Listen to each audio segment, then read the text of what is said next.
미 치명적 실수했다. 록히드 마틴 후회. 미국이 분석한 KF-21 생산력 충격. 극필이 개발한 6세대 신기술 독점 특허. 한국형 초음속 전투기 KF-21 보라매의 첫 생산량이 40대로 결정됐다.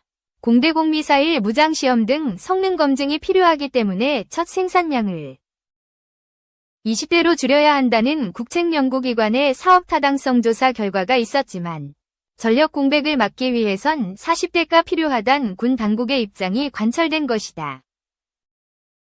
한국형 초음속 전투기 KF-21 보라매의 첫 생산량이 40대로 결정됐다. 공대공 미사일 무장시험 등 성능 검증이 필요하기 때문에 첫 생산량을 20대로 줄여야 한다는 국책연구기관의 사업 타당성 조사 결과가 있었지만 정부가 22일 한국형 전투기 KF-21 최초 양산 계획을 40대로 승인했다. 이로써 지난해 말 한국국방연구원 KIDA 위 사업 타당성 조사 결과로 논란이 일었던 전력 공백 우려는 해소될 전망이다. 방위사업청은 이날 제160회 방위산업추진위원회 이하 방추위가 3월 22일 금 오전 10시에 국방부에서 개최되었습니다. 함대지탄도유도탄 사업은 적 주요 표적을 정밀 타격하기 위한 함정 탑재용 함대지탄도유도탄을 국방과학연구소 주관 연구개발로 확보하는 사업입니다. 이번 방추위에서는 체계개발 계획, 시제업체 선정 방안 등을 포함한 체계개발 기본계획 안을 심의 의결하였습니다.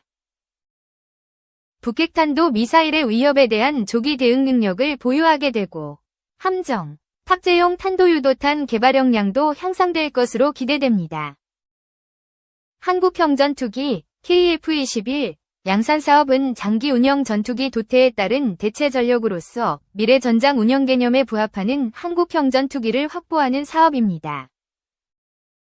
이번 방추위에서는 최초 양산 계획 안을 심의 의결하였습니다.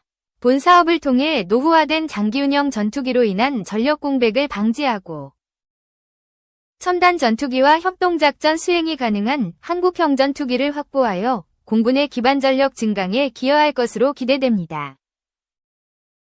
F-15K 성능 개량 사업은 공군에서 운용 중인 F-15K 전투기의 임무 능력과 생존성을 향상시키기 위해 레이더 등 핵심 구성품을 성능 개량하는 사업입니다. 이번 방추위에서는 F-15K 성능 개량 사업을 국외 구매, 성능 개량을 통한 신속 정확한 표적 식별 및 타격 능력 향상, 안정적 운영 여건 마련으로 F-15K가 장점인 장거리 임무 능력과 무장 탑재 능력을 보다 효과적으로 발휘하여 영공방위의 핵심 전력으로 거듭날 것으로 기대됩니다.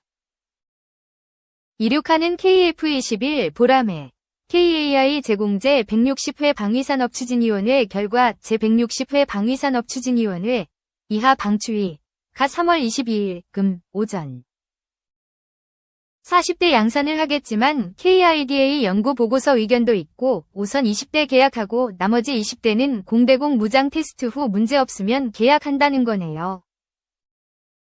순조롭게 간다면 공군 전력 공백 없이 초동물량 40대 양산하겠네요. 한화에사 레이더 통합 KAI 공대공 무장 테스트 능력을 믿습니다. 2. 미래의 레페일 전투기와 같이 비행할 스텔스 무인 전투 항공기 2024년 10월 8일. 다음은 프랑스 레페일 전투기의 개발과 이와 협조적으로 임무를 수행할 무인기가 개발되고 있다는 내용의 기사입니다.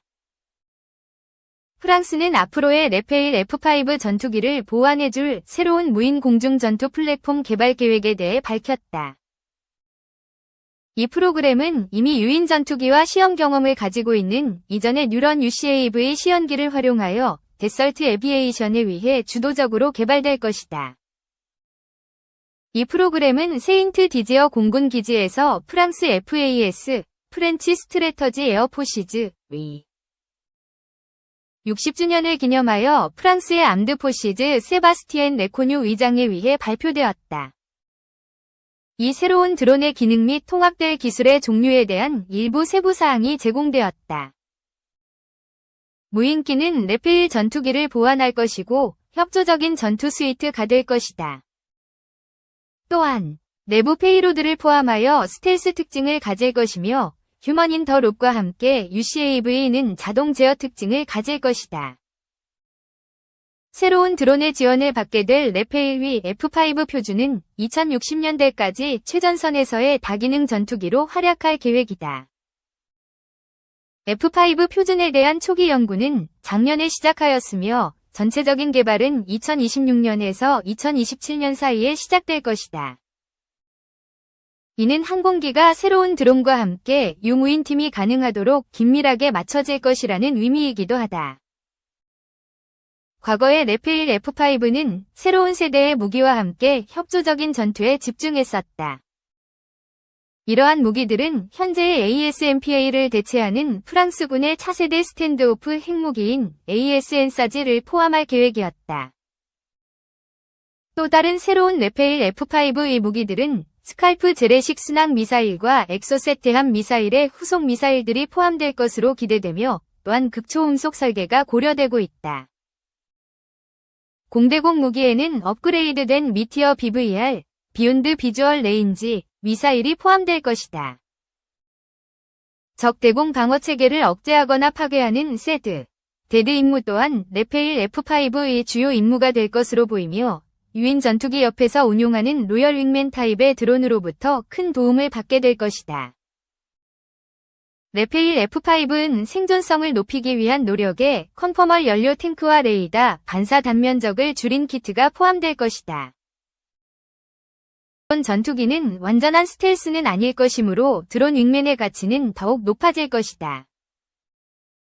레페일 F5는 FCAS, 퓨처 컨벳 에어 시스템과 함께 개발되기 때문에 새로운 드론 역시 이 광범위한 구조 내에서 설계될 가능성이 높다.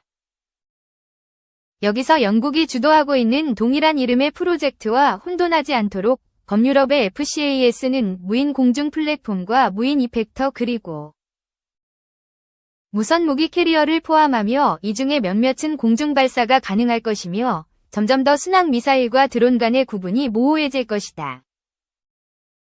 FCAS의 중앙을 차지하는 것은 유인의 전투 항공기일 것이며 차세대 전투기는 결국 레페일을 대체할 것이다.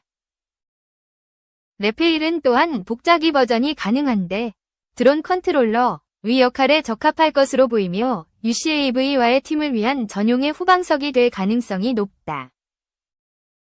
이러한 유사한 개념은 중국과 미국에서도 연구하고 있는데 F-15EX 복자기를 로열 윙맨 드론과의 임무를 위한 후보 기종으로 고려하고 있다. 새로운 드론이 어떻게 생겼고 어떤 크기인지 아직 알려진 바는 없지만 데설트 뉴런 UCAV 시험기에서 어느 정도 힌트를 얻을 수 있는 것 같다. 스텔스 뉴런은 비행익 형태의 드론으로 범유럽 프로젝트로서 2003년에 시작되었으나 프랑스 데설트사가 주도했다. 뉴런은 2012년 12월에 첫 비행을 했으며 지금까지 170여 회가 넘는 비행시험을 수행했다. 이 시험들 중에서 주목할 만한 것은 탐지되지 않고 방공망을 뚫을 수 있는지에 대한 UCAV의 능력을 결정하는 것을 포함하고 있다는 것이다. 2016년도에 이 드론은 프랑스 찰스 데 가올 공항 주변의 방공망을 연달아 성공적으로 돌파한 것으로 알려졌으며 이 드론의 스텔스 특성을 시연하였다. 어찌되었든 이 발표는 전투기 형상의 스텔스 윙맨 무인 항공기 개념을 발표한 에어버스사에는 좋지 않은 소식일 것이다. 또한 유인 전투기와 함께 협조적인 임무를 수행할 수 있도록 설계된 윙맨은 최신의 유인 전투기 가격의 3분의 1 수준으로 가격을 낮추어 빠르게 배치될 수 있다. 윙맨과 관련하여 에어버스사는 독일 공군은 버무럼 FCAS가 운영되기 이전에 유인 전투기와 함께 작전할 수 있는 드론에 대해 요구하고 있다고 말한다. 에어버스사는 이미 FCAS에서 중요한 역할을 맡고 있으며 윙맨은 벨기에와 프랑스, 스페인에서 관심을 갖고 있다고 말한다. 지금까지 프랑스가 윙맨에 관심을 가지고 있다는 징후는 없다. 그러나 에어버스사가 곧 출시될 유로파이터 EK 전자전기와 함께 작전을 수행할 무인기를 위한 독일의 요구 도만을 위해 UCAV를 개발하고 있다고 생각하기는 어렵다. 동시에 윙맨은 2030년도에 운영에 들어갈 것으로 기대되며 새로운 데설트 UCAV와 같은 시기이다. 유럽 방산에서 이러한 명백한 중복을 유지할지는 의문이다. 새로운 데설트 UCAV의 개념도나 상세 설계 없이 우리는 유런이 확립한 패턴을 따를지는 확실하지 않다. 조만간 드론은 비용 대비 효율적이고 다양한 임무에서 유인 항공기에 대해 매혹적인 능력을 갖춤으로써 더욱 시선을 끌게 될 것이다. 특히 중국은 이러한 이유로 UCAV의 개발에 박차를 가하고 있다.